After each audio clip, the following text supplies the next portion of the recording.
दोस्तों आज हम अपने तिरंगे को कुछ ऐसा देख रहे हैं, पर ये पहले से ऐसा नहीं था।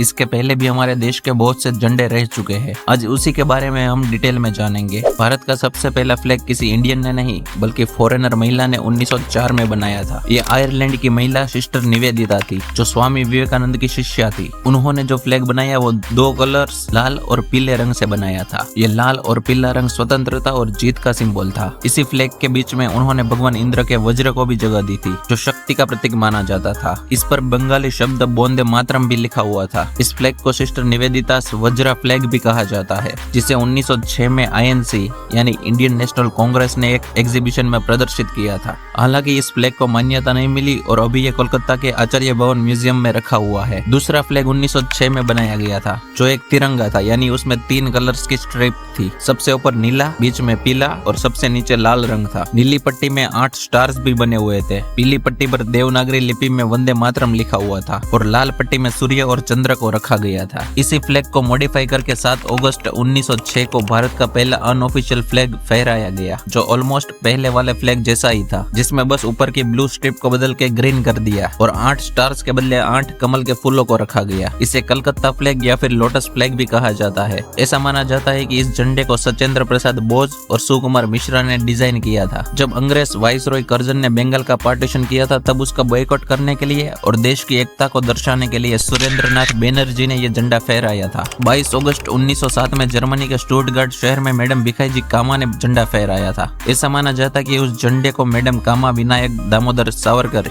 यानी वीर सावरकर और श्यामजी कृष्ण वर्मा ने डिजाइन किया था। ये पहला भारतीय झंडा था जो विदेशी भूमि पर फहराया गया था। इसे बर्लिन कमेटी फ्लैग भी कहा जाता है। 1916 में पिंगली वेंकैया ने महात्मा गांधी की सहमति से एक झंडा डिजाइन किया था। उन्होंने हाथ से काते गए सूत और खादी की मदद से इसे बनाया था, जिसमें लाल और हरा 2 रंग थे और बीच में जैसा गांधी जी ने बताया वैसा चरखा भी उन्होंने रखा था। हालांकि फिर भी गांधी जी ने इस झंडे को अनुमति नहीं दी, क्योंकि उनका मानना था कि लाल रंग हिंदुओं को और हरा रंग मुस्लिमों को रिप्रेजेंट करता है, जबकि बाकी के धर्मों का कोई रिप्रेजेंट उसमें नहीं था। 1917 में होम रूल लीग ने एक नया झंडा अपनाया, जो कुछ ऐसा दिखता था। हालांकि यह झंडा भी लोगों के बीच में पॉपुलैरिटी हासिल नहीं कर पाया। 1921 में बेजवाड़ा, जो हाल विजयवाड़ा है, उसमें हुए कांग्रेस के अधिवेशन में एक युवक लाल और हरे 2 रंग से बना झंडा लेके गांधी जी के पास गया। गांधी जी ने उसमें एक और सफेद रंग ऐड करने के लिए कहा, जो हिंदू और मुस्लिमों के सिवा अन्य धर्मों को रिप्रेजेंट करेगा। ये झंडा 1921 में अनऑफिशियली अपनाया गया था। 1931 का वर्ष झंडे के इतिहास में सबसे इम्पोर्टेंट है, क्योंकि इस वर्ष तिरंगे को हमारे राष्ट्रीय